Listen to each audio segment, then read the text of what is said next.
Hey guys, welcome back to another installment of Professor Charles S. Live. And today we're going to finally talk about it. I finally got my copy of it, and let me just say, Mortal Kombat, Legend, Scorpion's Revenge. Let's talk about it. So, the film starts off in an interesting fashion. We see ants getting destroyed by a scorpion. Then we see Horizon, also known as Scorpion, pretty much in this film literally bond with his son, doing typical things as a parent and a child, having a relationship and learning to enjoy each other's time. But then when you think about it, its story took a twist. So in this film, we see Scorpion come back to his home and devastated, man. Like, just imagine your home family tree getting killed off. Like, that would traumatize you too, literally. And I was just like, oh my God. And only him and his son is left.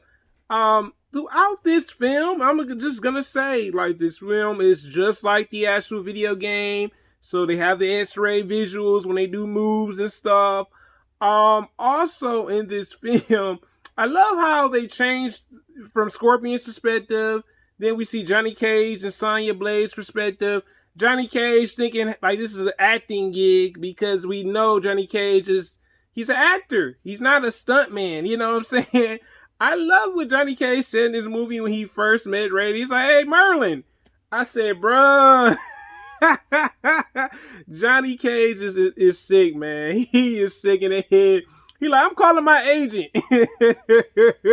I ain't got no cell phone research through the phone. I said, man, I like that Johnny Cage is still like how he was in the original Mortal Kombat, and all the luggage and everything. Sonya, she didn't have no luggage. Liu Kang didn't have no luggage. But throughout this film, there were some very interesting moments. Especially when I seen this film, I said to myself, this is definitely something very interesting. We learn about Scorpion being in the Nether Realm. We see what he endured in the Nether Realm. I knew a little bit about Horizon's story. I didn't know much about Scorpion's story. So certain things I knew about already because, of course, Scorpion is one of my favorite Mortal Kombat characters. But I did not know certain parts of the story. I knew the Nether Realm, he went there. But man, Scorpion was no joke in the Nether Realm.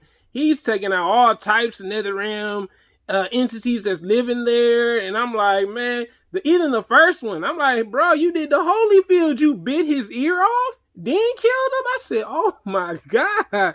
And then on top of that, figured a way how to get out of the bondage that he was in. They had him hung up. I was like, man, this is crazy. But with this film, like I said, we learned a little bit about Johnny Cage's story. We even learned about Sonya's story, having a relationship with Jax. And poor Jax, my God. When I seen this, I was like, boy, Jax had it rough with Goro. But one thing I loved about this film, and let me just talk about the other good things about it. The music was on point. Besides the fighting and the X-ray. If you played the new Mortal Kombat games, you know what I'm talking about.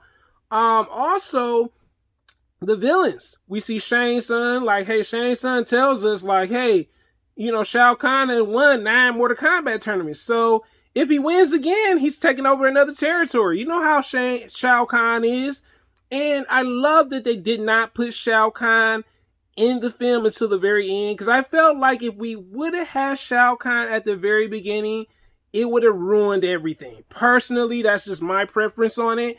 But I think them leaving Shao Kahn at the very end, just to give us a brief glimpse of him, great, wonderful, fantastic. Also, I like the scene where Scorpion eventually becomes, I'm not going to say a good guy, because he's an anti-hero.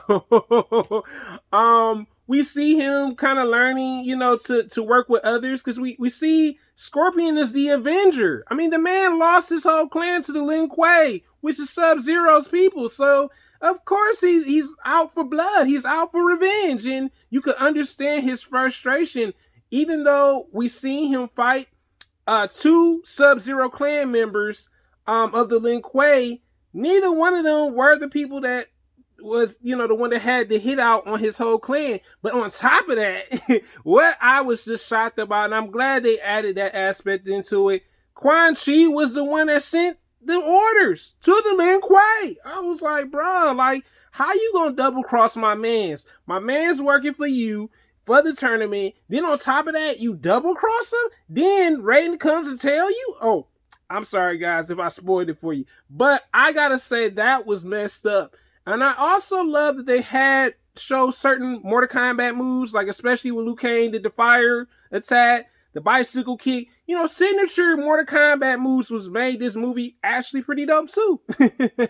Even the scene when Sonya fought my man's this big obese guy and stuff. But I gotta say the music's on point, the story's pretty solid.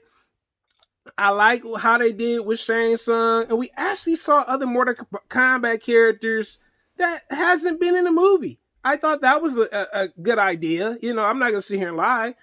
But I gave this movie a 4 out of 5. There were some things that were missing from pretty much Scorpion's revenge, but I still thought it was a pretty decent film. Like I said, I kept my interest all the way through. It was action packed. You had laughable moments, and I love that they showed Sonya and Johnny Cage's relationship.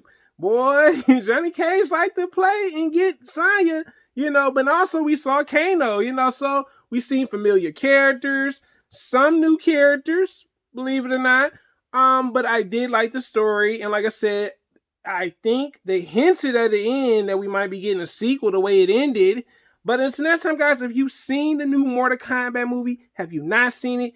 You tell me in the comments if you've seen the movie. Did you love it? Did you hate it? Or are you just like, yeah, it was good or it was okay? But until next time, guys, your boy Professor Charles S. live, and I'm out.